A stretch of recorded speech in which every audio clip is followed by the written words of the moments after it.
Ano natin?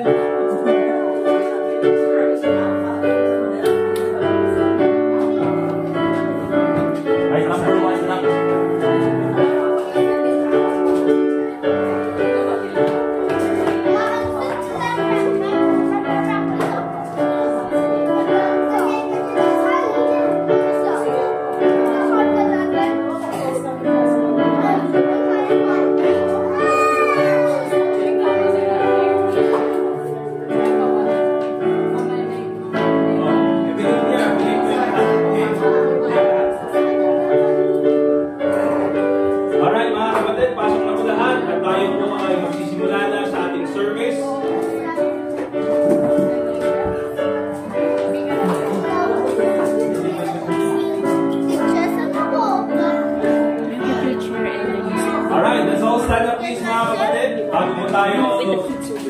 Magpatuloy sa ating congregation and singing.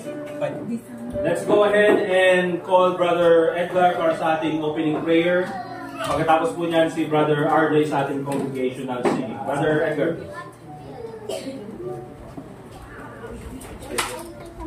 Hey Lord, salamat po muli sa pagkakita ng araw na ang buhay mo mga nakakakulit ko ng salita and pray that understanding and bless us with your wisdom and ability sa aming teacher and teaching guidance as we deliver your message. And sa mga kapatid po, keep them safe as they go to church and all this we pray in Jesus' name. Amen. Let's open our song books po. Page 1. Hindi uupo lang po. 140, we have an anchor. Makik pa tayo na may kasiglahan. Amen? Amen. Page 140, we have an anchor. Page 140. Get your On the first verse, all together now, ready, sing. Will your anchor hold in the storms of life? When the clouds unfold their wings of strife, when the strong tides sing and the cables strain, will your anchor dream or burn remain? We have an anchor that keeps the soul steadfast and sure while the billows roll, fastened to the rock which cannot move, grounded permanently in the Savior's love. It is safely moored till the storm takes stand, for it fell secured by the Savior's hand. Though the tempest rage and the wild winds blow, not an angry wave shall or bark or flow. We have an anchor that keeps the soul steadfast and sure while the billows roll, fastened to the rock which cannot move, grounded firm and deep in the Savior's love. When our eyes behold through the gathering night the city of gold, our harbor bright, we shall anchor fast by the heavenly shore, with the storms all past forevermore. We have an anchor that keeps the soul steadfast and sure while the billows roll, fastened to the rock which cannot move, grounded firm and deep in the Savior's love. Amen. You may be seated, mga kapatid. Let's sing It Is Well With My Soul, page 145. It is well with my soul, page 145. Say amen pag nandun na kayo, mga kapatid. Amen. Let's sing all the verses. On the first verse, let me sing.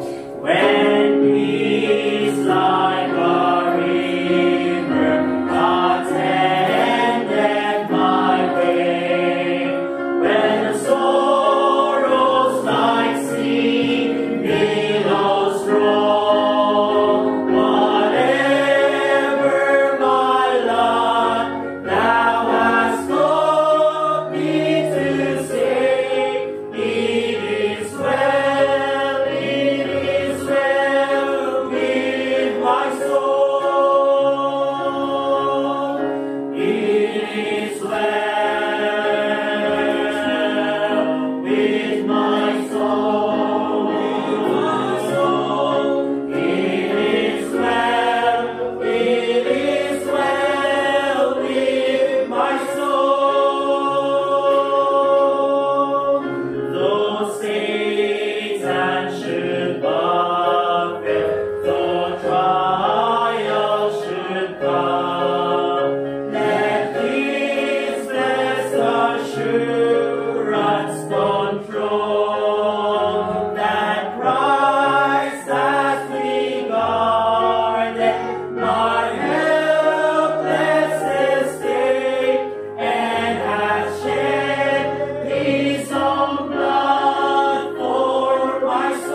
Now, dadako po tayo sa ating mga announcements ngayong umagang ito. Tulad po na nasabi natin, ngayong oras na ito or ngayong Sunday na ito, meron po tayong guest speaker. At later on, i-introduce ko po siya. Pero yung guest speaker po natin, mga kapatid, siya po ang gumawa ng podium na ito. Di ba? Tumulong akong nakatayo lang doon, nakaganon. Di ba? Basa-basa ng martilyo. Pero siya po yung gumawa nito, mga kapatid. Di ba? Kaya, kung wala ito, mga kapatid, ang plano ko sana nun yung, alam mo yung tumataas na gano'n? No? So, parang kakaiba naman, parang, kaya ito na lang, mas maganda to. Mahirap pagpagin yun eh. Diba? So, yan, later on, introduce natin yung guest speaker natin. Pero again, this coming October 12 naman po, October 12, 2 Sundays from now, meron tayong guest speaker naman sa hapon, si Pastor Joseph De Vera. Okay? So, please be here again. Mag-remain po kayo. At tayo po ay magkakaroon ng magandang service muli sa afternoon ng October 12. Of course, pati umaga naman. Also, mga kapatid, this Sunday, mga kapatid, ay later on magkakaroon tayo ng salo-salo. Meron tayong mga food na naihanda. But also, ito rin po yung birthday ni Brother Larry, September 28. Diba? Ano taon nun pa? 65 something? 68. Yeah, 68. 68 kaya mo, no? 68 years old na. Ano taon ko? 32. 36. 68, okay? So, yan. Magkain si Brother Hector tsaka si Sir Kano kahit pa 68. December, oh, sinunod lang. Okay? So, ito yung birthday niya ngayon. So, let's all sing to him a happy birthday. Alright, all together. Happy birthday to you. Happy birthday to you. Happy birthday, happy birthday. Happy birthday to another announcement bago tayo natapos sa ating special number. Kasi si Ken, sabi niya, gusto kong kumanta. Kasi na-inspire daw siya kay Jessica Sanchez. Ewan ko kung gagayahin niyo yun. Si Jessica Sanchez. Pero kasi ang kaboses niya daw si Charis. Joke. Diba? So, mamaya kakanta si Brother Ken, kaya palakpakan natin siya mamaya. Alright. Okay. Ano na yung announcement ko? Yung soul winning natin, mga kapatid. So, naintindihan ko po na sa Saturday ay nahihirapan tayong pumunta ng tawon para sa soul winning. But still, magkakaroon po tayo ng soul winning sa Saturday, especially po kapag okay naman yung weather. Okay? Pero gagawin natin next Sunday para lahat po ay participate sa soul winning. After po ng service ng hapon, maglaan po tayo ng oras para sa soul winning. Okay? Amen po ba, mga kapatid? Ayan, magla-lunch naman tayo dito. Magkakaroon lang tayo ng short na service. Short yung service natin ng hapon, tapos iso-shorten pa natin next Sunday para po makapag soul winning tayo dito sa ating lugar. And then after that, meron pang merienda. Amen? So yun yung gagawin natin. So para po lahat tayo maka-join sa soul winning, next Sunday lahat po tayo as a church lalabas tayo. Okay? Now also, sa inyong mga sariling mga lugar, for example, sa inyong sariling trabaho, kung meron kayong opportunity to preach the gospel, go ahead and share the gospel. Okay? And then i-inform nyo na lang ako, katulad ng ginagawa ni Sister JC. Okay? But definitely next Sunday and Saturday, of course, meron so many. And then Sunday, lalabas po tayo lahat as a church. So, lahat yan. Bibigay tayo ng mga invitations and of course, mag-door natin tayo. Okay? So, yun lang naman po yung mga announcement natin.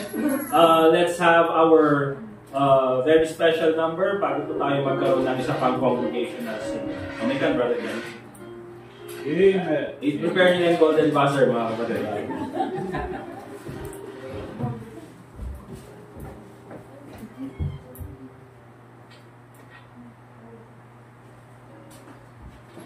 Good morning po sa ating lahat. Ang title po ng aking kakantahin ay We Are His Church.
Congregational singing. Pero bago niyan, ay, brother, dati ko ay basta Bible text. Philippians. Babasahin natin yung buong book ng Philippians. chapter 3. Okay. So, before po tayo tumayo at basahin yung Philippians chapter 3, Brother RJ, one more song. And then after that, we'll have our Bible reading.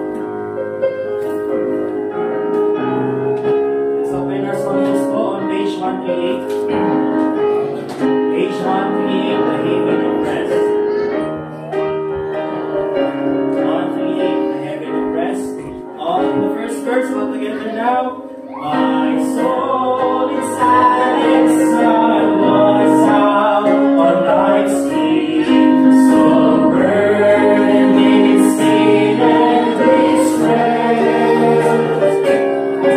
And I heard sweet voice say, make me your choice. And I answered, I am of rest. I'd rather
Let's all stand up please mga kapatid. Philippians chapter 3.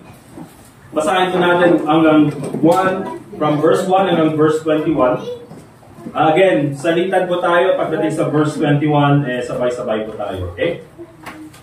Philippians chapter 3 and in verse 1. Okay.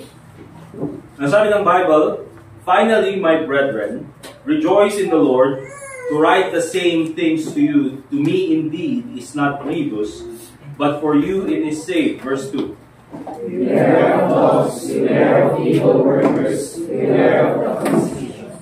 For we are the circumcision which worship God in the Spirit and rejoice in Christ Jesus and have no confidence in the flesh. What confidence in the flesh, if any other man thinketh that he hath whereof he might trust in the flesh, I know. Circumcised the 8th day of the stock of Israel, of the tribe of Benjamin, and Hebrew of the Hebrews, as touching the law, a Pharisee.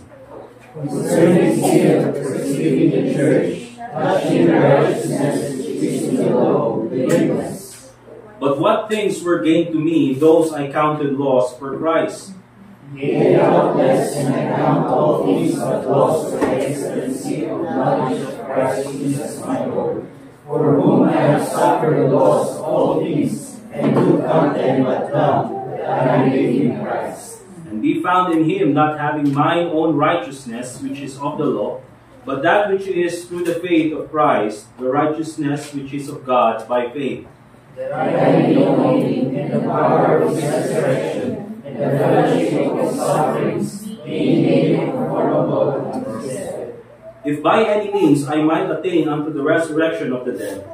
That as though I had already attained, here were my thought that I may apprehend that which also I have apprehended by Christ Jesus. Brethren, I count not myself to have apprehended, but this one thing I do, forgetting those things which are behind, and reaching forth unto those things which are before.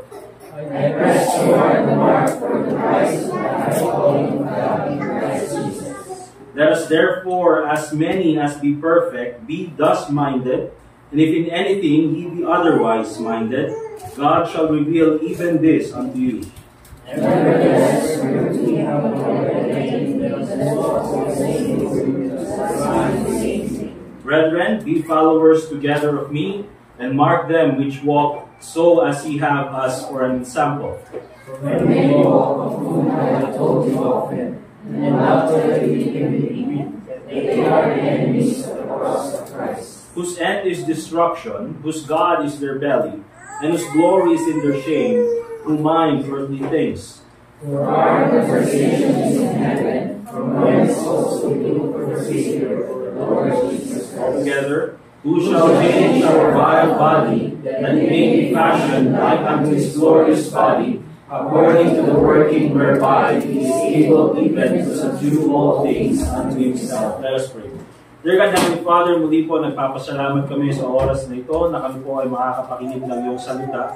We thank you so much, dear God, na kami po ay binigyan mo ng pagkakataon, ng pribilehyo na pwede po kaming manambahan sa inyo. And we pray, Lord, for our preacher this morning, si Pastor John. Ikaw po magbigay sa kanya ng sapat na katalinuhan, sapat po na galing, Panginoon, nang sa ganun po ay may paliwanag niya sa amin ng iyong salita. At ganun din po sa amin, Panginoon, na makikinig. Tulungan mo po kami through the Holy Spirit na maintindihan po ang iyong mga salita. At ganun din po, Panginoon, bigyan mo po kami ng mapakumbabang puso ng sa ganun po ay kung meron po kaming makitang mali sa aming sarili ay magpakumbaba po kami at sundin po namin ang mga prinsipyo na aming mapapakinggan galing sa iyong salita. Tulungan mo po kami, Panginoon, na mabago po ang aming mga maling kaisipan, ang aming mga masamang gawain, at sana po ay maayon po kami sa iyong salita, Panginoon. Once again, ikaw po sana ang mag-glorify sa preaching ng iyong salita. And also pray in the name of the Lord Jesus Christ. Amen. Be seated please, mga kapatid. At tulad po ng nasabi natin, I will just briefly introduce si Pastor John Paito, yung ating preacher this morning. Si Pastor John po ay currently siya po ay nagpapastor doon po sa Bunga Tadjan. Mountain Province na yan, Pastor. Manong oras si Biyahe, Pastor? 4 hours galing po dito papunta sa kanila, dun sa Tadjan. Okay? At siya po, I believe, ay nagsimulang magpastor doon noong 2015 hanggang ngayon, siya po ay nagpapastor doon at nagpapatuloy na magpastor doon. At ako po mismo ay pumunta na doon sa lugar ng Bunga a few times. At syempre, ibang-iba po talaga doon sa Bunga Tadjan. Parang kumbaga sobrang malayo dito sa buhay dito sa Baguio City. Mas simple po talaga ang buhay doon. Kaya iba rin po yung challenges na susubukan nila doon sa Bunga Tadjan. But at the same time, iba rin po yung mga blessings. Nandun pa rin ang blessings ng Panginoon. So siya po ay nagpastor doon ng 10 years na, patuloy na nagpapastor. At before po siya nagpastor doon, siya rin po ay tumulong doon sa mission sa Cambodia. Pastor, ano nga tawag kayo di Cambodia? 8 years siya doon sa Cambodia. Doon kila Pastor Mike Valdez. Nakausap po si Pastor Mike pero wala siyang, hindi nagtutugma yung schedule natin dito doon sa schedule niya. But hopefully, in the coming months ay makapag-preach siya sa atin. So tumulong si Pastor John doon ng 8 years.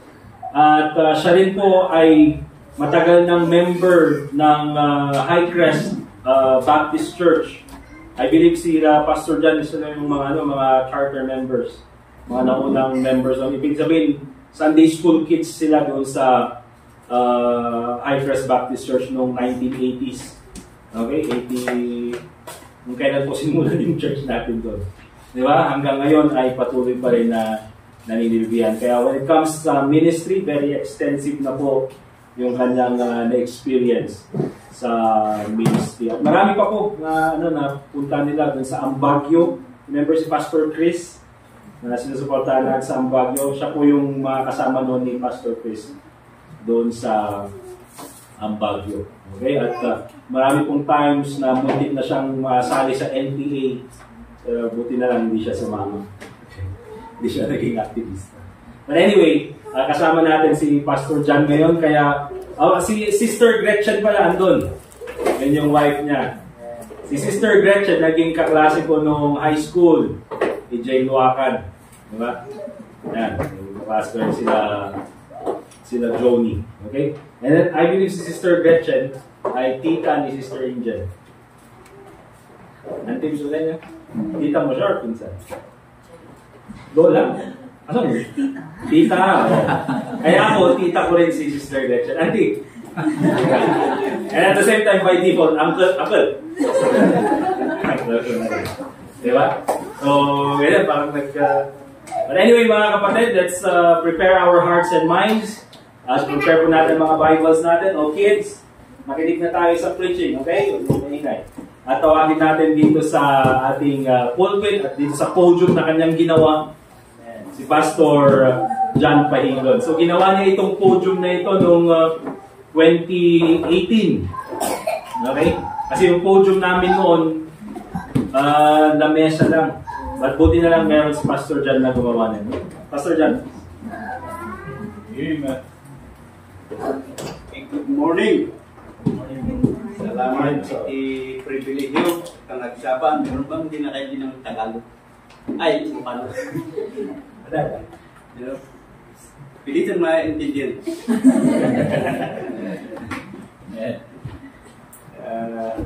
Nakita ko rin si Conditos from Bauco. Naka-DJ first name mo? Ray. Baka sa baling mabangit ko nagkakarup-rupan. Banes mo magwapo. Nagkikita kami doon sa fellowship sa church sa Bauco. At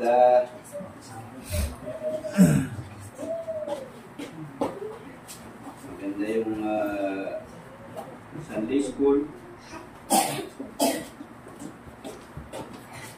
Kami po ay anak ng mga pioneering members ng Highcrest nagpapasalamat kami kasi tumating yung gasto doon. Kasi yung lugar na yun yung sinasabing tondo ng Bagyo, ang Luacan, Apugan. One of the most depressed barangay po ang Apugan noon. Hindi kong alam na yun kung anong estado. Pero stress lang. Pinunta ko ng Panginoon sa parang similar na barangay sa Matansya. At tayo rin po nag-file ng work doon sa Bagyo. Doon na rin napakahirap yung experience doon. At nasubukan kong nakuha ng NPA. Tignan akong barilin doon, pero nakita yung mukha ko, sayang yung bala.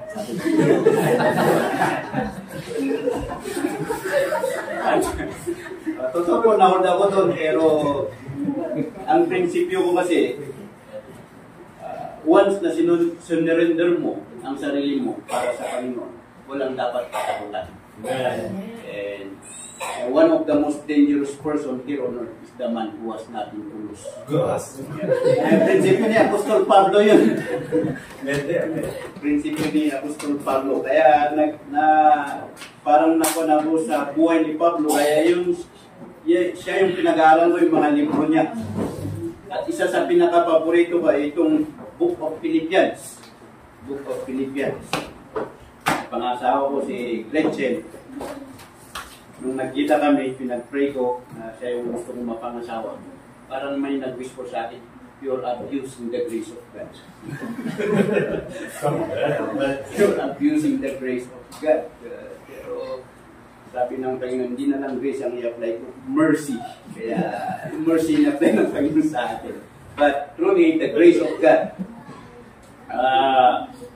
Nung ordain kami, kasama ka ba sa ordination? Kasama ko. Hindi ko alam kung bakit yun yung tinanong sa akin sa ordination. Kailangan bang maganda ang asawa ng pastor? Sabi ng isang pastor.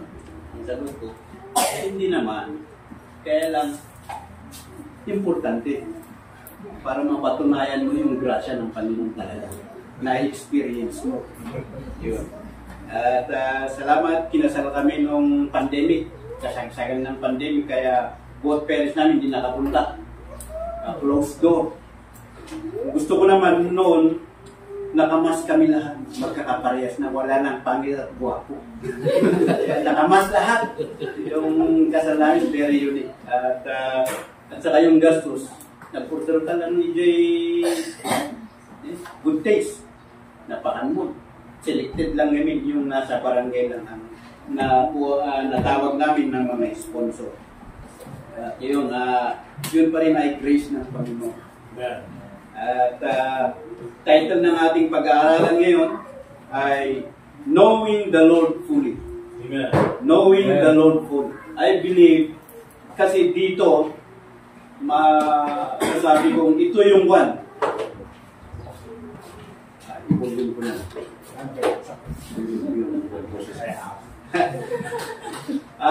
Ito yung parang alabaster box kung paano ka gamitin, gaano ipakita ng Panginoon ang kanyang kapangyarihan sa bawat isa. Knowing the Lord fully.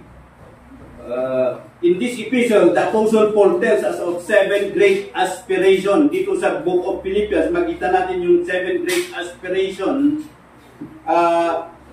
all of which centered in the person of our Lord Jesus Christ. Ito yung the earnest longings which should characterize every Christian, and it is progressive. And dito na sa verse 10, sa chapter 3, to know Him, to win Him. Chapter 3, verse 8, to magnify Him, to be found in Him, sa 3:9, to attain into the first resurrection. Last verse ng ating text, 3:11, to be with Him, chapter 1, verse 23, and to rejoice in His day. Chapter 2, verse 16. Of these 7 great aspirations, the first is the most important. Yung pinakauna, to know Him. To know Him, the other 6 is built upon the foundation of personal knowledge of our Lord Jesus Christ. Iba kasi yung kilala mo yung tao. Di ba may best friend tayo? Nasabi natin best friends kasi sila yung pinakakilala natin. And among our friends, sila yung tinatalot, pagtaltal, pinagkakatiwalaan. Totoo yun. Yung best friend mo, mas close pa sa kapatid mo, di ba? Dito, Apostle Paul speaks of personal knowledge of Christ sa verse 8. Titignan natin the importance of each emphasized word. The knowledge of Christ, sabi niya dito. And to know or knowledge of Christ Jesus. Knowledge of Christ Jesus, my Lord. And the excellency of the knowledge of Christ Jesus, my Lord. So Paul reckoned that to know the Lord was such an excellent thing. Ito yung pinaka-importante. Excellent. Hindi pa bati namat nga itong excellent. Sunsama. What Paul lose in order that he might gain his excellent knowledge? Titignan natin dito yung mga binitawan ni Paul, yung kapalit ng pagkakilala niya kay Kristo. What did he count as refuse? When Paul became a Christian, he lost his former friends, social prestige, worldly advancement of financial gain, and of course, he lost physical comfort. Diba nung nanilbihan na sa Panginoon, may time na pinag-pray niya yung sakit niya, thrice. Pero sagot ng Panginoon, my grace is sufficient for thee. Kaya huwag tayong maniwala sa pag-pray yung healing. In Jesus' name, scam po yun, scam. Scam po. Huwag kayong maniwala. Isang pinakamagandang ministry sa Mountain Province ay yung hanap patay. Kasabakay na tayan. Ang kagandahan yun sa Mountain Province, yung pag may pastor, open for preaching. Open. At doon ko natutunan na mag-preach ng diretsahan talaga. Kasi astig din siya, di astigan mo. Mas astig di sa niya ako Diyos. Hanap pa tayo, mag-preach kay Jai. At nakuha ka na ito. Ang kagandahan doon ay very open sila sa preaching. At doon na marami tayong naging bunga. Di pagka nagkasabay iti natayan. At may time na nag-preach yung isang Pentecostal pastora. Tapos nag-pray. In Jesus' name, pinag-prepare ko ang pamilya nito na hindi sila magkakaroon ng utang. Hindi tayo ito magkakaroon. Kung nakapag-pray na po hindi po tayo naniw. Kasi si Paul dito mismo, hindi ngayon nalis ng Panginoon.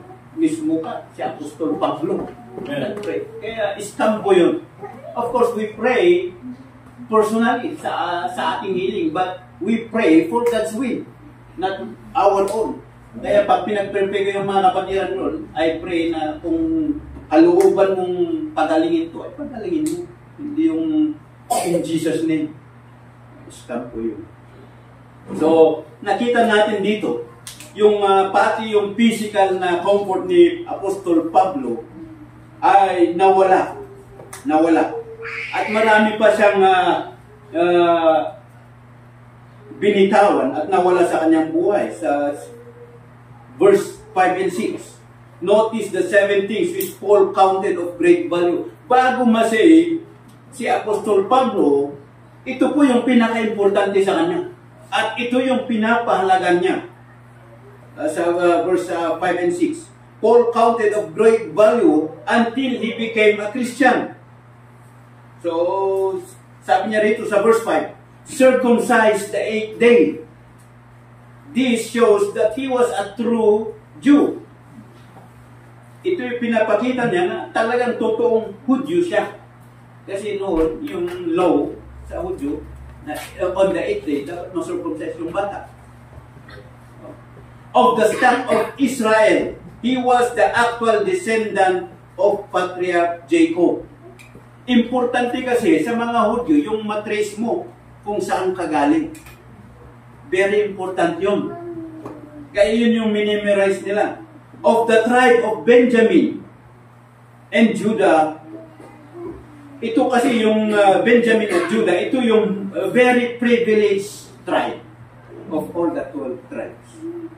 Kaya pinagmamalagi niya of the tribe of Benjamin. A Hebrew of Hebrews. He enjoyed every advantage that could possibly derive from the fact that he was a Jew. Yung na-enjoy mo. Tulad ngayon, maraming senior citizen. Na-enjoy nila yung pagiging senior citizen talaga. Ito, si Apostol Pablo, na-enjoy niya, na-exercise niya yung mga privileges as a Jew. As touching the law, a Pharisee. This was the strictest sect among the Jews. Ito yung pinaka-stricto na sekta sa mga Hudyo, itong Pharisee. Concerning zeal, verse 6, concerning zeal, persecuting the church. Ito yung, kita niyo yung power niya. Nung hindi pa siya sect, may karapatan siyang pumatay. Hindi siya yung nagpapatay kay Stephen. Present siya doon. Touching the righteous, which is in the law, blameless. No other Pharisee could accuse him of religious laxity. Kung meron mga yung seal, yung gravity seal na, pamati na, dyan pa na sila, ni Apostol Pablo. Kaya nung na-save siya, dinoble niya yung sin niya kasi nakita niya yung katotohanan. Mas nagpagal pa siya. Nagpagal. This had seemed great gains to the apostle until the time of his conversion. But after he met the risen Lord in the road of Damascus, di ba? Papunta siya sa Damascus to persecute the Christians there. He viewed them as worthless and counted them as refuse in order that he may gain the excellent knowledge of Jesus Christ. After he got saved, nagbago. Ito yung what? Ito yung repentance. Yung sabi niya po ni Pastor T, yung nabago yung isip niya. Totoo yun. Alam niyo nung matagal akong Kristiyano, ang dami ako, nung nagpastor ako, habang pinag-aaralan ko ang Bible, parang hindi tumutugma yung ibang napakinggan ko. Ang daming parang contradict. Katulad ngayon, yung ka naituro sa atin noon yung about repentance. At babawi kahit iba may salatan. Ang hamdap niya malit yung babawi. Regarding our salvation, kahit balik-balik na rin, isa lang, believe, faith. Believe and faith. Awan pa kainaigan na iti amin nga aramidan iti tao. Kung makikita natin ito, at marami pang contradiction. Habang pinag-aaral ko ng Bible, nagkaroon ako ng confusion in the field. Islamay ko.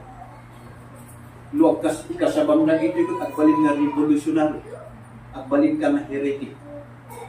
But I met a pastor na na-confront ko na, I'm on the right path. I'm on the right path. So, he viewed them. Kaya nga sabi niya dito sa Bible, let this mind be in you, which is in Christ Jesus. Di kapanumutan, masukatan. And I hope this lesson, it will change our mind about our Lord Jesus Christ and to know Him more fully. This knowledge of our Lord Jesus Christ is a fourfold knowledge, as indicated in verse 10. And to know Him in this fourfold way is to know Him fully. That is the fully as it possible to know Him down here. Of course, hindi natin tayo nga talaga tayo nga maadal amin iti pagka-Diyos iti Diyos. But at the moment yung tarigagay, meron sana yung desire natin yung ibigay natin lahat para lang malaman at to know the Lord. Amen. Kung na naman titibig na doon sa kimatan pa'y kaundan iti Diyos at makatukal. tama kaya, nga makontent, iti tao, iti pagkadyo. But, the desire, the effort, taligagay.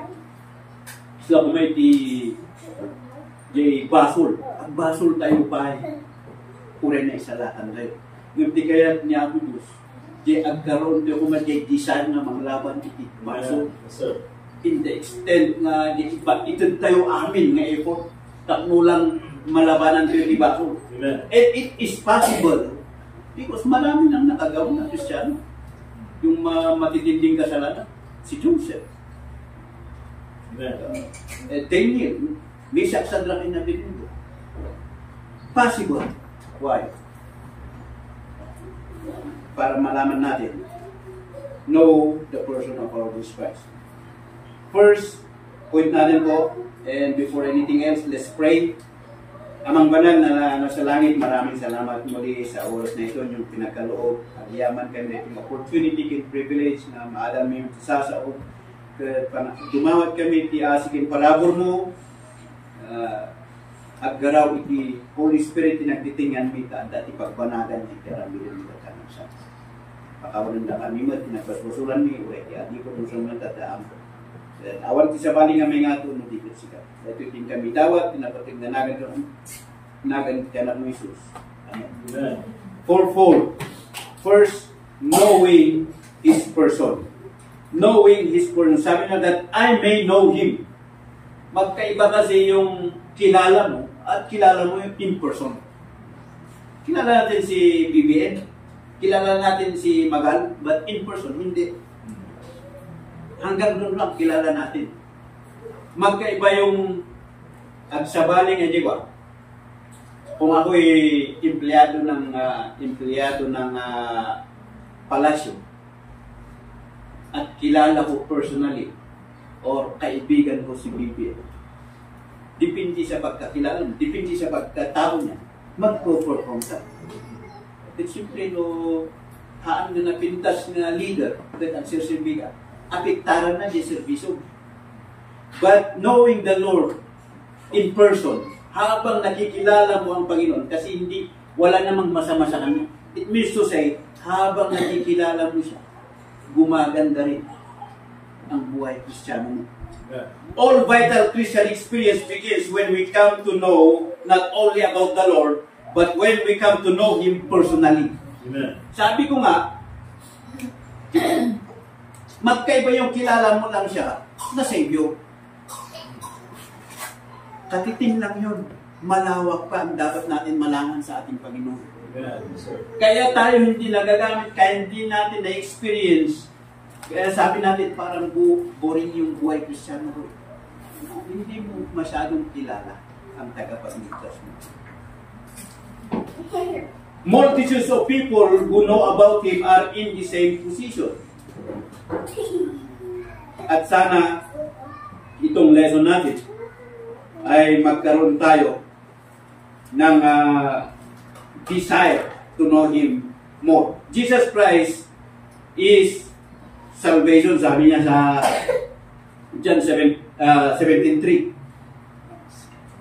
And we only begin to know Him when we trust Him as our personal Savior and accept His gift of pardon through His finished work. Nag-umpisa natin makilala siya nung tinanggap natin siya. Pero hindi sana hanggang nagpatinggay siya. Tuloy-tuloy tayo sa progressive. So, do you know Him? Tignan natin sa Job. Job chapter 22. Job chapter 22.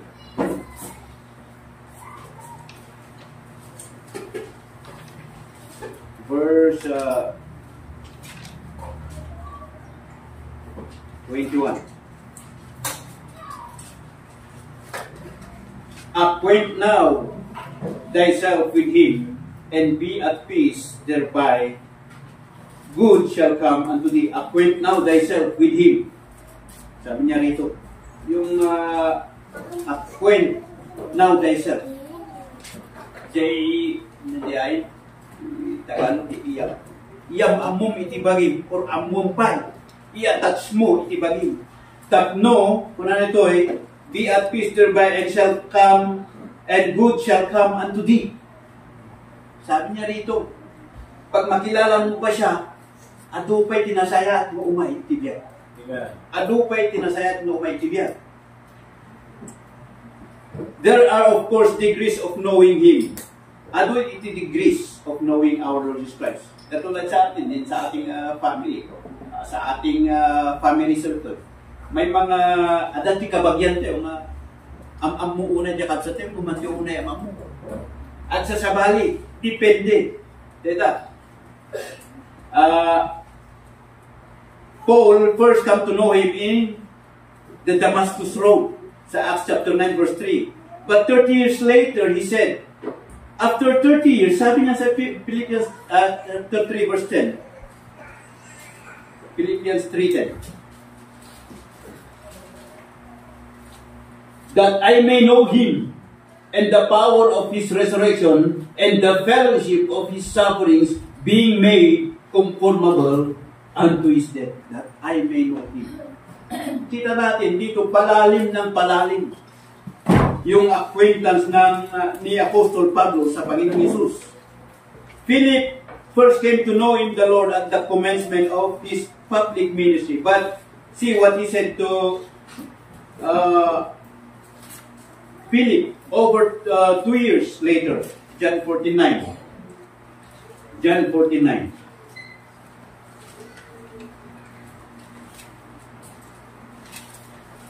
Jesus said unto him, have I been so long time with you, and yet hast not known me, Philip? He that hath seen me hath seen the Father. And how sayest thou, then show us the Father? Tignan natin dito si Philip, na matagal ka na sa akin, hindi mo pa akong masyadong kilala.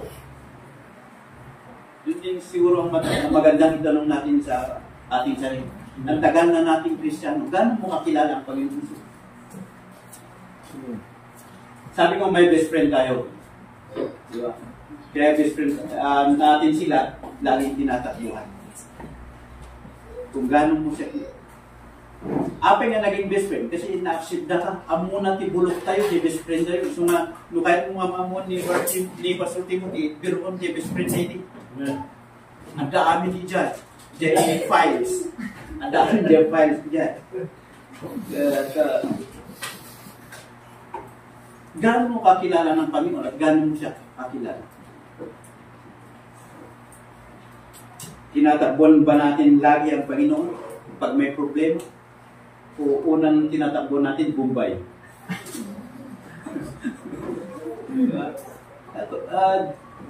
How you handle your life, andun nakasalalay kung gano'n makakilala ang Panginoon. In every situation. In every situation. Do you know Him? How much do you know Him? So, it is important to know our Lord Jesus Christ in person. Amen, sir. Personally. Anong nagpastor ako, doon lumalim yung pagkakilala ko sa ating Panginoon. Ado dagiti experience, unexplainable. Kung mag-testimony nga nun, baka sabihin nila, exaggerated. But, hindi po. In the ministry. Hindi po ko yung klase ng tao na anak na yung tao na advocate for my needs. Because I still believe in the Word of God. Ang nadakas diyan. But, di prinsipyo, at marami kong kasama, nakapastoran na very vocal sila in their needs. Very vocal sila. But, how vocal are they to our Lord Jesus Christ, to their Savior, to their God? Ado iti adade pagkagastusan mi nga adade pagkagastusan mi nga takko. Iba na may pagbayad ko. Out of the blue at the nag-text pastor. Mabalin ba na alaan iti bang account mo? Sorry, sis, awan itibang account. Naminsan ko lang namit dito. Sorry sis, awan itibang account. Gcash na lang po. Ay, pastor, dakkel na ito eh. Pastor, nagpalpitin ka. pagpilitan. Scandal. Naminsan ko lang namin. But you see, hindi ko accident yun. Panaggaraw niya ako Diyos. So, personally, if you are conscious, if you are sincere in knowing the Lord and in your faith and trusting Him, diyan niya ipapakita. Diyan niya ipapakita kung sino siya. So, marami pang instances. Kaya nung nagpastor ako, lumalim pa. Diyan ay, iba kasi, hindi lang kasi pagiging pastor eh. Kahit hindi ka pastor, you have to learn to surrender yourself in all His words. Kaya hindi naman hamot nga barbaro kinda tayo dito eh. In our Christian life, hindi na po bago ang mga pananaral. Minsan, kailangan lang yung application. Amen. So, Matthew 6:33, naniniwala tayo. Pero ang hirap i-apply, di ba? Sabi ko nga sa Yebunga, personal. Si Paul, marami siyang pinakawalan sa buhay. Tunod lang. Hindi pwedeng wala kang isakripisyo na lumago ka sa pananampalataya sa Panginoon. Hindi pwede. Sa bunga mahirap. One of the depressed barangay ng Tadya. Very remote. And, you have to sacrifice. Yung puldiya, 500. Tapos ko na. At simba ka pala, ako na magtanong, at simba ka pala. Kakiti makipuldiya, 500. But you see, if you want to know the Lord, nga umasdig pa, you have to know, at church ka, diyan mo nga mama mo, what is 500 in spiritual blessing? What is 500? You have to let go of that 500 and go to church and know about God more. Yeah. Lahat po ng gagawin natin sa buhay, dapat may sakripisyo. If you want to know the Lord personally, tulad din sa soul winning. Di ba? Minsan ginagawa ko yung barkada, gastusan na talaga. Sa musyeran niya, libre ka man. And then, mama mo personally, phenomenal. And then, igastusan. Okay lang kaya. You have mahal nga mabalin nga ititao. Kasi, ang kalaban talaga ng spiritual ay yung carnality. The more you are going to know the Lord, the more you are going to lose of worldly things. Hindi pwedeng pagsabayin yun. Kaya nasabi ni Apostol Pablo, nasabi ni Apostol Pablo, I die daily. I die daily. Anong ibig sabihin? Pinapatay niya yung itong laman. I die daily. At if you are going to die daily, yun po yung pinakamahirap sa buhay Christian. I die daily. You are going to deprive yourself of worldly things. Yung gusto ng laman. At mahirap po yun. Just to know the Lord. Just to know the Lord. So, it is important for us. Hindi pwedeng wala kang gagawin, isasakripisyo para lumago ang pananampalataya at makilala mo ng lubusan ang ating Panginoon. Katulad nito, pagsisimba lagi sa Sunday. Minsan, may offer ng company, triple salary. Hindi ko masabi, pero it will all boil down to your faith. Pero nagiging masama yun pag pumunta ka dahil triple salary. Kahit na sa trabaho, it will all boil down to faith. Pag hindi ka pumunta at nasisante ka, wala man masama doon eh. Ure may kati trabaho. No, tinalot mo di sa unya ako. Lahat po ng bibitawan natin, all things that we're going to lose lahat ng bibitawan natin sa ating buhay para kay Kristo, hindi po pupunta yan na walang kapuluhan. Amin nga bata. Nung nandun ako after 4 years, may nag-i-store na nakatira sa akin. Lumapit sa akin, Pastor, masama ba magtinda ng alak? Buti tinanong mo na yan bago ko pa sabihin. Buti ikaw na nagtanong. Kasi, yun ang pinakamalaking profit dun sa barangay, pagtinda ng alak. So, pagpupunta ako mag-Bible study, kasi doon may sirok, ababa na sirok tibalay, nakaangat tibalay.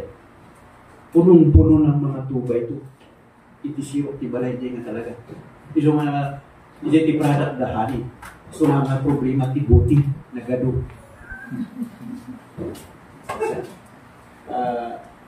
Kuna na, iso kita, doon makulog kita. Kuna, ang binitawan mo sa kanya, lahat ng bibitawan mo kay Kristo, hindi yan kawalan. Amen. Always remember that. Lahat ng bibitawan mo for the sake of God, for the sake of Christ, hindi yan kawalan. Hindi yan kawalan. So knowing the Lord personally, you have to lose, kailangan willing ka magsakripisyo ng material things, personal things. Katulad din sa pagpastor namin, ang sa pinakamahirap, we have to let go of our dreams. Hindi pwedeng magpastor ka, tapos habulin mo yung pangarap mo. Nung nag-volunteer ako sa Cambodia to be a helper sa mission field, nakita ko ba yung kaklase ko sa architecture noon, sa visit? Ang subli ka, haanan ng individual ititesis, by grupo na lang wala ka. Humahabol pa rin. Nyaman ni Jablo nagkulit. Isa po kasing dahilan kung bakit di ko tinapos yung architecture. Personally, ayaw kong magkaroon ng greater temptation when I'm in the mission. Personally. Yun lang. Kasi alam ko yung sarili ko. Kaya di ko na tinapos. Punta na ako ng Bible school. And then secondly, knowing His power. Knowing His power, that I may know Him. The power of His resurrection. Ano ibig sabihin nito? The Lord Jesus was crucified and He actually died. Sa John chapter 19 verse 33-35. After His death, His body was placed in Joseph's tomb.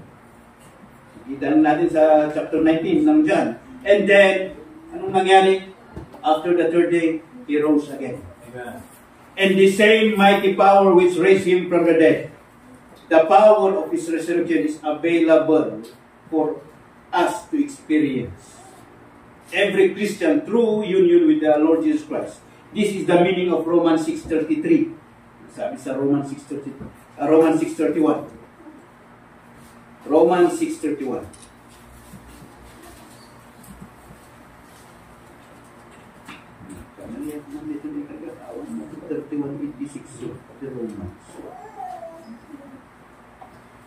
The power of His resurrection.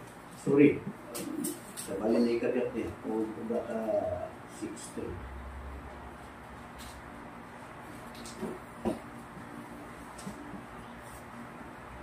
So anyway, we are saved from the wrath by the blood of our Lord Jesus Christ, by His death, sa Romans 5:9. But we are saved from the power of sin by His life, sa Romans 5:10. His risen life, His resurrection life. Knowing His power, without resurrection, wala pa rin tayong pag-asa. Without the resurrection. And you see, the power of that resurrection is the same power that nandito sa atin, na pwede natin i-experience. Ang sabi ko kanina, bakit hindi natin na-experience itong klase ng power? Because sometimes, nananay pa rin yung humanistic system humanistic approach. Pag nagkaroon ka ng problema, sometimes, last option pa rin ang Panginoon. Last option pa rin. But nakakalimutan natin the power na nandito sa atin. Imagine nung nasa yung mga apostle, there are times na binuhay nila yung patay. Na dapat ay kay Kristo na sana yun, na miracle. Pero binigay yun ng Panginoon sa bawat mananampalataya. Of course, hindi natin kaya mabuhay ng patay ngayon. Kasi, apay natin yung magdedwell kay healing, buhay ng patay. Kasi sabi nga ng Panginoon, hindi naman yun ang importante na mabuhay, kundi yung kaluluwa. Ang atit importante nga maagasan, no di karaluwa, magsakit. You know? Di baga ni Apo Tiro na Kristo. Taado iti, nung nangangaral siya, ang daming sumusunod. Sabi niya, amok makubay kayo lang, ako di tabok sityo. Siguro naimas niya ipakpakan niya Apo Tiro sa Kristo. At dapat yung importante, knowing His power. Ito na yung kinunti ko na experience sa mission field, sa pagiging pastor.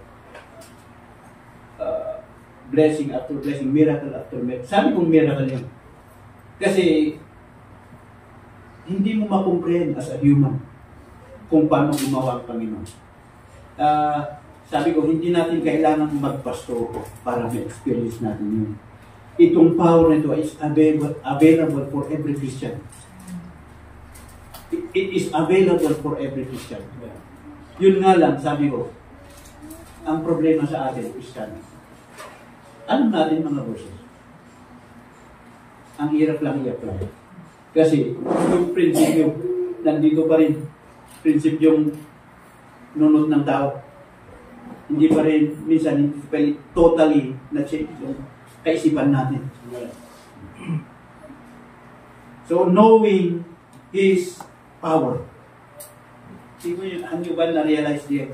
Someday, we are going to resurrect pag namatay tayo as a Christian. Kaya ang term ng salita ng Diyos sa mga taong Kristiyanong namatay, sleeping. Sleeping. Kasi someday, they will resurrect.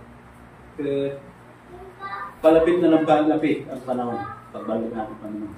And sometimes naiisip ko, parang last generation na to, rapture. Ano kayang gusto mong ma-experience? Jay marapture ka, nga nabiyan, or jay agbutak ti dagat rumwarta? Nagtimad nga i-experience din. But, you see, that kind of power nasa atin po. All we have to do is exercise. Exercise. How are we going to exercise? By trusting fully His Word. Wala nang iba. Sabi nga ni Pastor, ito lang, Biblia talaga. It is our filter. It is our power. Knowing His power. And then thirdly, knowing His passion. That I may know Him.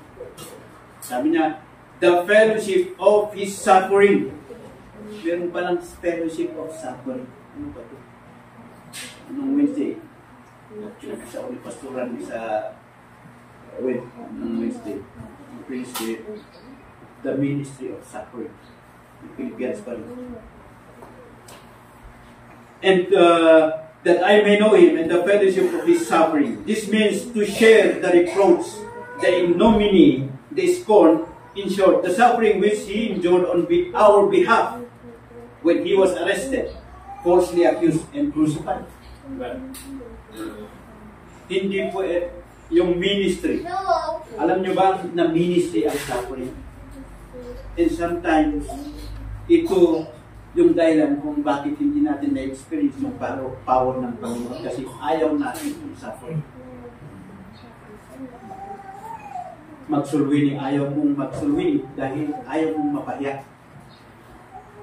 I remember nung first na soul winning na magsusulin ako sa Bornham din. Sa Bornham yun. Soul winning ng young people at the same fellowship. Nakatatlong ikot na ako sa Burnham Lake, di ko pa maumpisahan. Kasi, nakabay. Kasi ano ngayon, no, ada nag-question. Ang punasok, kabay, no, kasano, ada nang babayin ka niya. 3 ikot. Tapos yung pang-talo, ada nakita nakatulong ngayon na person na babae. Siyempre, di soul winning clinic, i-apply mo, mabayin makita mo, mabayin kasi, marugnak man na ito, may sample, patay ka tatna, ang batiba pa na. Uwan. Apel nga mo, ina-acceptan ko ni Iso Cristo sa manurutin mo sa ay, may ano sa amungan man siya di presidente yung people di high priest taga open door Bible Baptist Church kaya amungan na gumamo katawag nun inaramat lang niya ako Diyos din yung introduction after that tuloy-tuloy yun tuloy-tuloy sometimes you will experience the joy of soul winning. Now, first of all, you have to overcome. You have to accept the fact na pwede kang ipadya. Nasubukan na parasap na libagan iti ruangan. Na parasap iti na ibabay. But, that's the fellowship of His suffering. Suffering which He endured on our behalf when He was arrested, falsely accused and crucified. Sabi niya, Panginoong Kristo, ito yung pinakon, take up your cross and follow me. The cross signifies suffering. Hindi pwedeng, sabi nga niya, they hate me for no reason, sabi ng ating Panginoong Jesus. And they will hate you also for my name's sake. Nung naging Kristyano na tayo, kahit sabi ni Job sa chapter 14 yata ng Job, na the time na pinanganak ng tao, kasama na niya ang suffering. At mas dalawang klase yung suffering. You will suffer for evil things or suffer for good things. Anong mas gusto mo? Maraming tao nag-suffer for evil things. Kaya mas maganda na mag-suffer ka because of Christ. Amen. Kasi may pupunta, makabuluhan. At doon gagawa ang Panginoon. Remember the time that Apostle Paul suffered, that's the time God intervened. Na bilanggo sila. Yung bilanggo nun, dungeon. Ilalim ng lupa. May stuck pa yung kamay mo at paa. The time, doon gumawa ang Panginoon. Knowing His passion, the fellowship of His suffering. The fact that if we are going to accept and be ready as a Christian, be ready to suffer for His name's sake. Expect great things that will happen in your life. Isang yung pinaka magandang example ko dito. You can decide of what happened to your Christian life ngayon. Pwede mong i-decide yung mangyari in the future. Pwede pala yung pastor ko, Daniel. And Daniel, bago pa lang siya itapon sa leon, and Daniel purpose in his heart that he will not defile God. Bago pa yan dumating, pinurpose niya sa puso mo. At maganda yun. You will anticipate na yung mga mangyari sa Christian life mo. Pwede kang nung pandemic, sabi ko, ang pastor pwedeng makulong, pwedeng may pahiya, kahit ordinary Christian. May imagine mo, balikan mo yung mga past experiences ng mga Christian at pwede rin mangyari sa'yo. At pwede mong pagdesisyonan. Are you willing to undergo sa ganun din sitwasyon? Pwede mong pagdesisyonan. Ang hindi ko makalimutan sa nanay ko, yung sinishare niya about Garacho. Ang sublito niya po Diyos, masagat ni Christian. Masagat ni Christian. And as of now, sabi ko, Christians are very filtered. Tignan yung nangyayari sa churches is part of God's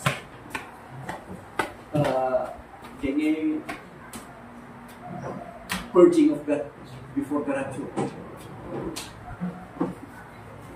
Sabi ng nanay ko, masagat. Christian. Ang linagay ko sa utak ko, hindi, hanggang ay tulog, masya, di masagat. Di ay, tinaimumula. Di lang tinaimula, di nga conversation niya nanang. Hanggang nga kayat na siya, di ba isa na may ka, or umaday. You can decide. Ma-anticipate natin lahat ng suffering sa ating Christian life. And you can decide kung anong pwede mong magawa para sa kanila. As of now. Itong church natin, ito nyo. Pwedeng mangyari ang nangyari sa mga ibang churches. Possible yan. But, as a Christian, itulog mo ba nga oray siya madadaki? Kung sakali. Hindi natin pinag-pray. But all things are possible. Itulog mo ba? Sabi ko sa church, always think in advance. Advance mag-isip. Nung may mananday yung pandemic, i-reward may nilalabas ngayon na mas grabe daw na virus. Of course. Mas grabing virus. Mas grabe yung paghihigpit sa tao.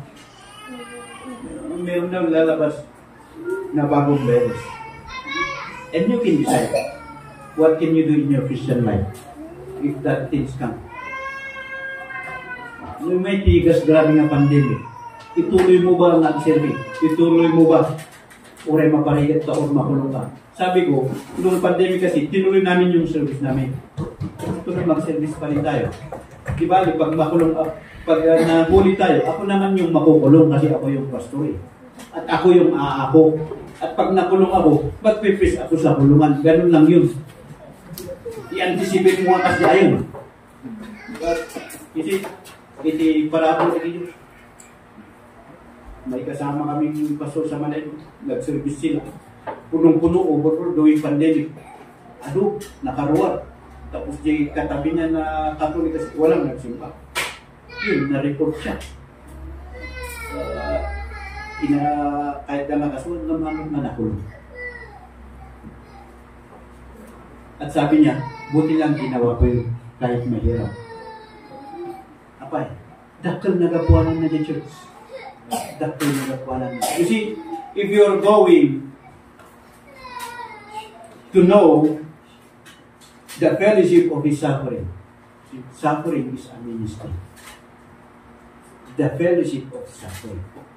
Gamin, kasudiya, lahat ng bagay that you will suffer for it means to say, mahalaga sa iyo. Mahalaga sa iyo.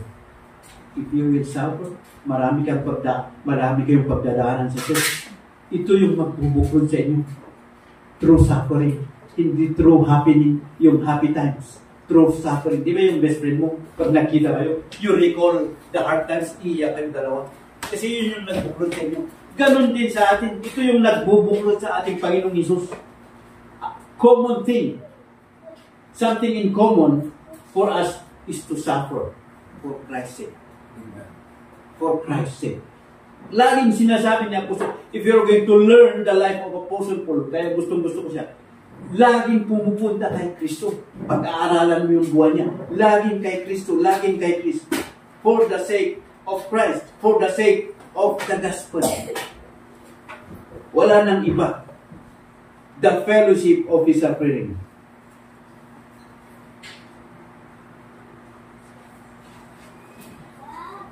Kaya, una, tinanong ako ng newly saved sa Pumanong. Habang nagbabible study ka. At daman question ko, Pastor. Abay niya, hindi nag-Christiano. Pastor, madungay problema, kinaduti suffering na eh.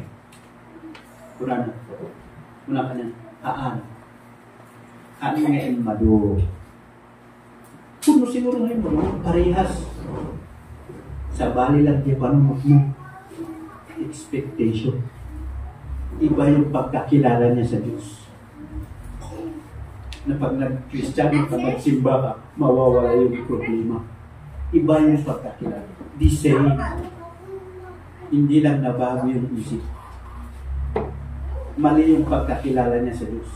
Hindi po ganun ang Diyos. At Kristiyano ba? Ang bed of roses. Adupay diba? Adupay, naligat ti Kristiyano, no adalong. But, sa balay mo, the power and blessing. Hindi mo ma-explain yung joy. Hindi ko alam kung na-explain yung joy. Ako na-experience ko sa mission, ang hirap, gusto ko nang mag-quit, but hindi ka makakwit kasi pag naiisip mo yung mga ginawa ng Panginoon, hindi ka makakwit eh. Naimbag iti Diyos. At the end of the day, naimbag iti Diyos. Kaya hamong may explain ni Ragsa. Iti pa nagsilbi.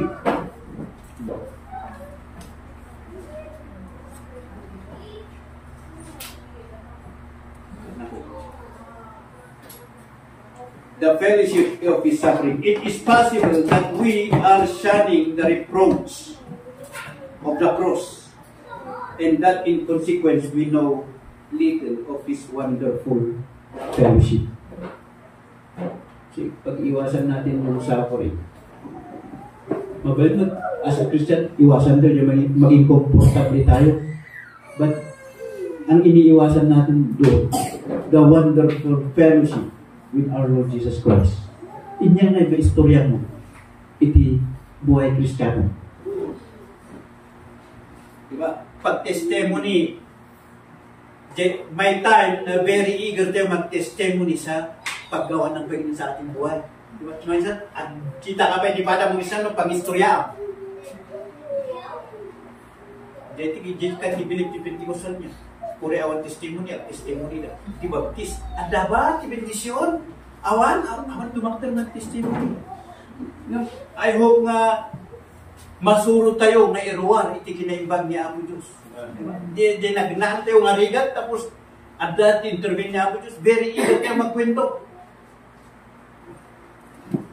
Di ba nung yung nagko-complain mga Israelites paglabas ng Egypt, mga kukuha mo doon, maring-ring din ni Moses, at pulong kinapos niya din ng bagay namin. Remind them of the good things that I have done. Remind them of the good things that I have done. Kung nahihirapan ka, minsan, problema lang naisip mo. Isipin mo yung mga nagawa ng Panginoon. Isipin mo, mag-revive ka. And then sabi ko nga, ang pinaka-best na kwento natin sa buhay ay mga sakripisyo at suffering natin para sa Panginoon. Yun ang pinakamagandang makwento mo sa iyong mga anak. Uray ibig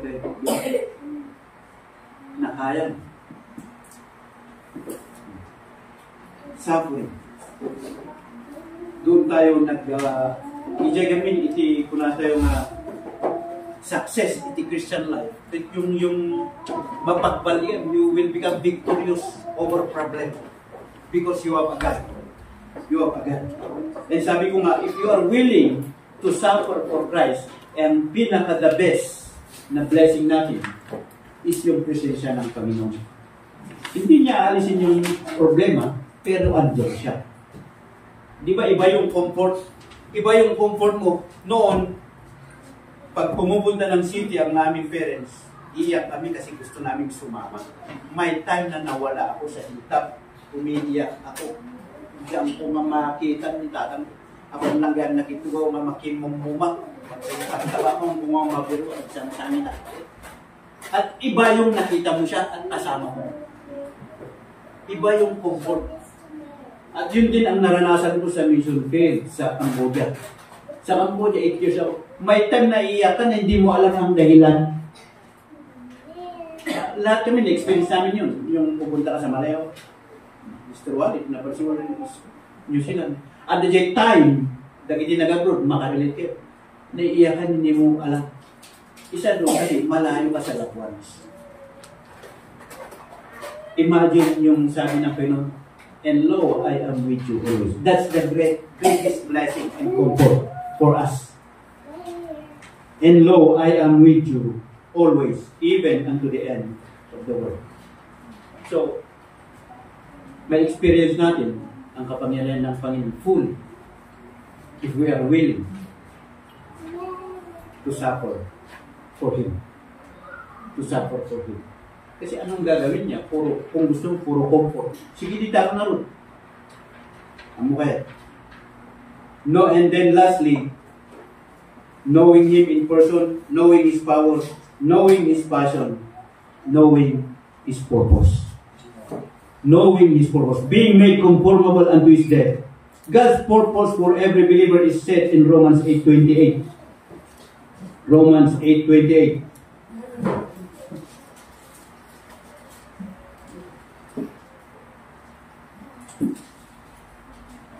And we know all things work together for good to them that love God, to them who are called according to His purpose. For whom He did foreknow, He also did predestinate to be conformed to the image of His Son, that He might be the firstborn among many brethren. Ang pinaka-purpose po ng ating Panginoon for every believer is set in Romans 8:29. God's intention is to make us like the Lord Jesus. Yan po. Yan po. Like the Lord Jesus. Yan sa, balik pa rin tayo. Let this mind be in you, which is in Christ Jesus. And in order that His purpose may be accomplished, all that there is about His which is unlike Him must die. Amin hanggang lahat ng hindi katulad or may tutulad kay Kristo, dapat mamatay. Dapat mawala. May eliminate. Kaya sabi ni Paul, kaya yun yung ibig sabihin sabi ni Paul, I died daily. Yan po ang pinakamahirap. Yeah. Di iti-pride mo itibagin, lagi kayat mo ang kayat ni Apo Diyos. Hirap yun. Yun yung pinaka-struggle, di ba? Alam ko si Pastor Tip, yun din struggle, yun may sarili at pangarap. Nabrigat na ibata. Nagmasapul. In order to serve Him fully at namabal na pagsabay, masapul ibata. But at the end of the day, nasabi namin, hindi pala yun yung magandang buhay. Ito pala. Ito pala kay Kristo yung maganda. Ang tingin natin maganda yung gusto natin. Pero pag magpatuloy ka sa Panginoon, makikita mo mas maganda pala yung gusto ng Panginoon. Sabi niya sa Isaiah, yung plano na sa bawat isa ay hindi ka pahamakan. Pagsayatan namin to be like the Lord Jesus, and in order to accomplish this purpose, dapat pag hindi ito may ayon sa ating Panginoon Jesus, dapat maalis. Yun yung purging. Slowly progressive na tayo nagmamature sa Panginoon. Nagmamature. I hope na yung taon na nandito tayo sa church, pagiging Christian, sana naman nababago yung spiritual life mo. Haan na steady. Haan na steady. I remember yung kwentong barbero. Sabi niya, pinalubusan na di Jenny. Oo, kapag pinalubusan na, humiling kayo. Sige, maliyo, kasi na lang. Lahat ng may itim, puputi. Yay! Sabi ng mga may itim. Lahat ng mga unano, Estide daw. Nadismayada kung anong tumangkad na. Mahirap pag-estide. Mahirap pag-stagnan. Pag-estide, hindi mo lang balik ng bonsai. Balik ng bonsai. Nakayayat. Di ba nakayayat? Dagi buhay-buyan, may dagul, nakayayat. Ano kita, hampir silang madigata. Ano tiyan mo maaramilan? Mali. Kaya pag na-stagnant ka kasi, yun nga, yung gamit mo, hindi na ma-maximize. Nubonsay ka, pang-display lang. Awanan sa balik. Display lang na talaga. Kaya maging display lang na isa ng bonsai. So, ito yung one. Sana, habang tumatagal tayo sa church, ay lumalago yung pananampalataya at lumalalim yung pagkakilala natin sa Diyos. When our Savior died in the purpose and intention of God, we died also. Tingnan natin sa Romans 6. Romans 6, 2-6.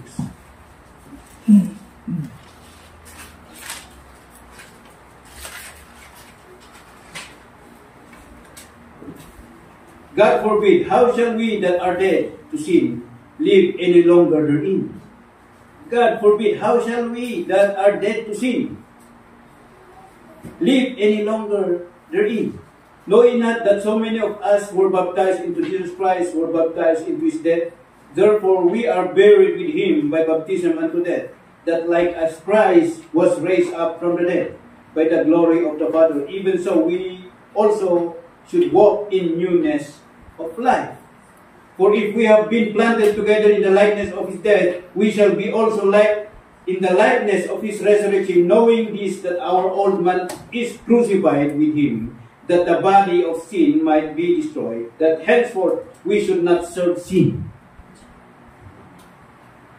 Nung namatay si Kristo at muling nabuhay, natalo niya ang bunga ng kasalanan, which is death. At tayo nung nampalataya, ganun din tayo. Huwag na sana rin tayong mamuhay sa kasalanan.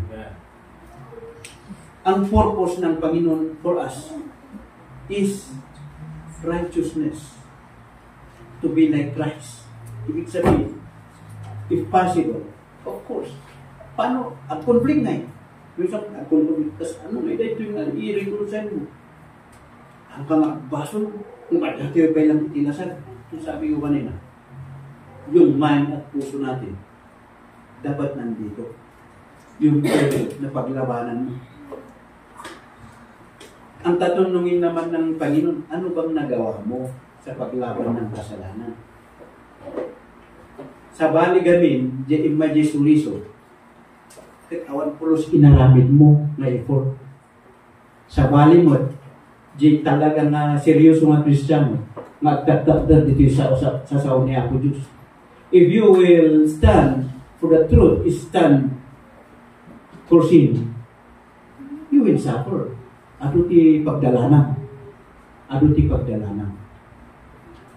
Ang basta-basta, if you are going, even no agtakdir tayo ti kinapudno.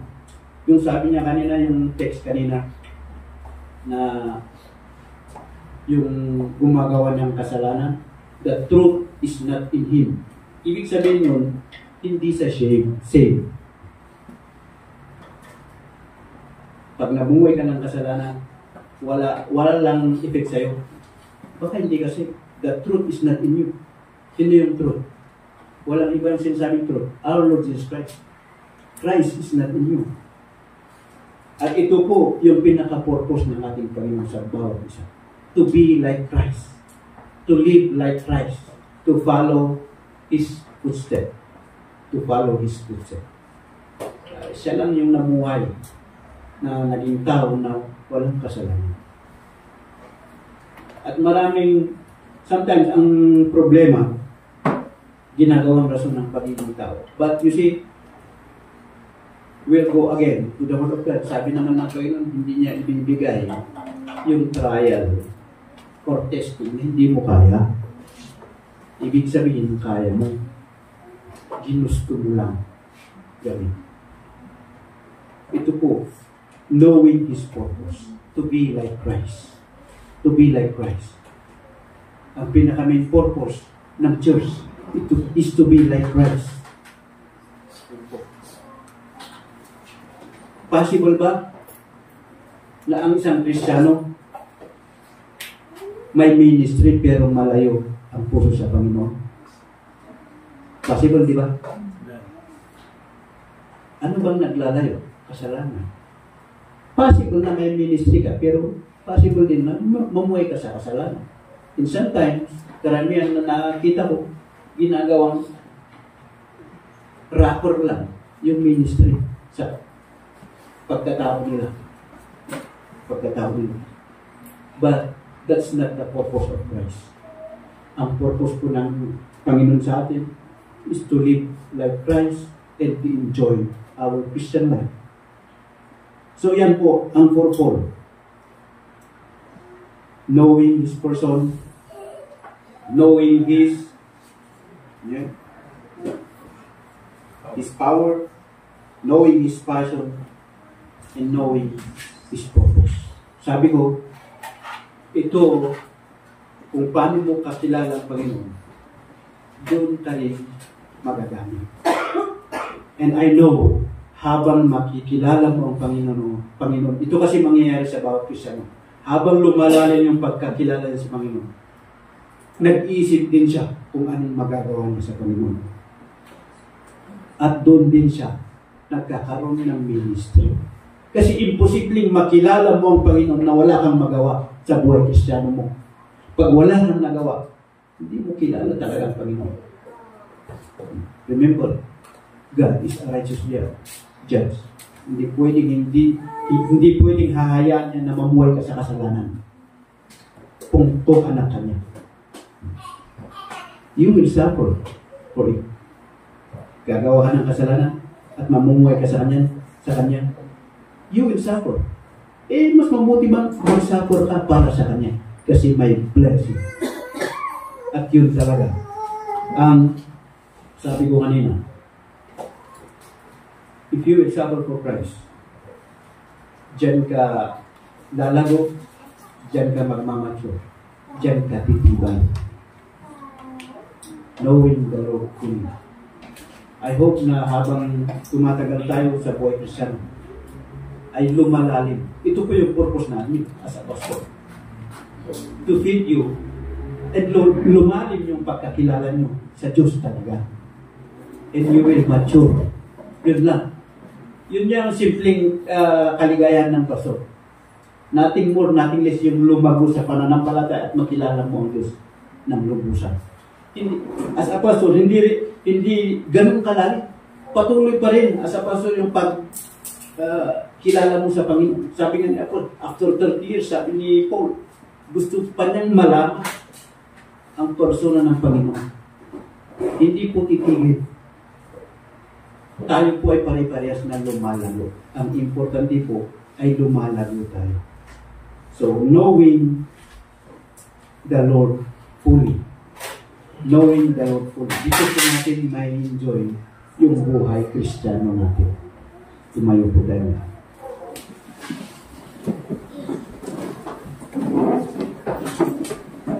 Let's pray mga kapatid. Dear God, Heavenly Father, once again, we thank you for this time. Salamat po sa napakinggan naming iyong salita. We pray, Lord, na ikaw po sana ang gumamit sa mga prinsipyo napakinggan namin. At nawa po, Panginoon, bigyan po kami ng kumbabang puso. Nang sa galing po ay ma-apply po namin ang mga prinsipyo nito sa buhay namin. Muli, Panginoon, sa invitation na ito, ikaw po sana makipag-usap sa puso ng bawat sa amin ngayong oras na ito. I pray, Lord, na ikaw po sana makinig sa karanasan ng bawat sa amin. Lahat po ng ito ay pinapanalangin sa pangalan ni Jesus. Let us continue to pray, mga kapatid. Be seated, please. At sa oras na ito, meron po tayong gustong dalhin na panalangin sa Panginoon. Pwede po tayong lumapit dito sa harapan para po manalangin. Kung gusto po natin mas lalo tayong mag-grow sa ating pananampalataya, you can come here in front and pray to God. Kung meron po tayong mga problema, gustong dalhin sa Panginoon, pwede po tayong lumapit. Kung meron po tayong mga gustong ipagpasalamat sa Panginoon, you can come here in front at manalangin po sa Panginoon. Sige po, manalangin po tayong magpasalamat.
Dear God, Heavenly Father, once again, we thank you for this time. Salamat po sa mga panalangin. Salamat po, Panginoon, sa mga blessings na binigay mo sa amin. Especially po sa mga prinsipyong aming natutunan sa oras na ito. Muli po sa aming pagpapatuloy, pangalan mo po ang mabigyan ng kapulihan.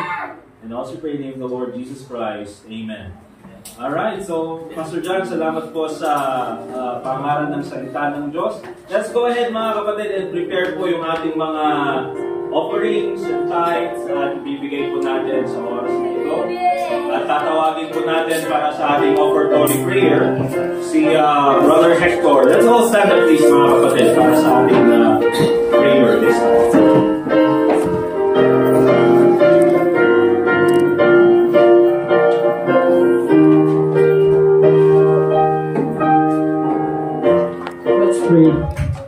Our Heavenly Father, thank you again this morning that we were able to be together to worship you in spirit and in truth, even hearing your word and being your word.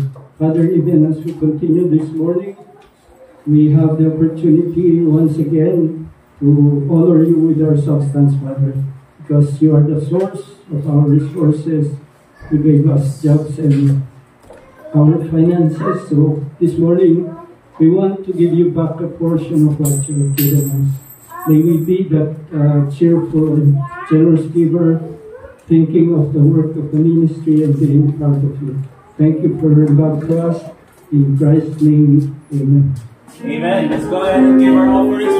Please tawagin natin si Brother Jaser talaga at si Brother Edgar para din sa ating offering.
Many times Satan whispered, there is no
pray. Heavenly Father, maraming salamat po, Panginoon, sa araw na to. Salamat po kayo, Panginoon, sa iyong salita na tinatulog po namin. We pray na gawin niyo the rest of the week, na mag-invite po kayo, Panginoon, magamit po kayo, Panginoon, sa inyong magawain at nawala din. Again, we pray at tuwan po kasi. Maraming salamat po ulit. We glorify your name. In Jesus' name we pray. Amen. Thank you very much for dismiss, mga kapatid. Let's shake hands. Let's shake hands with our speaker. At mag-fellowship pa tayo. Sige po mga kapatid.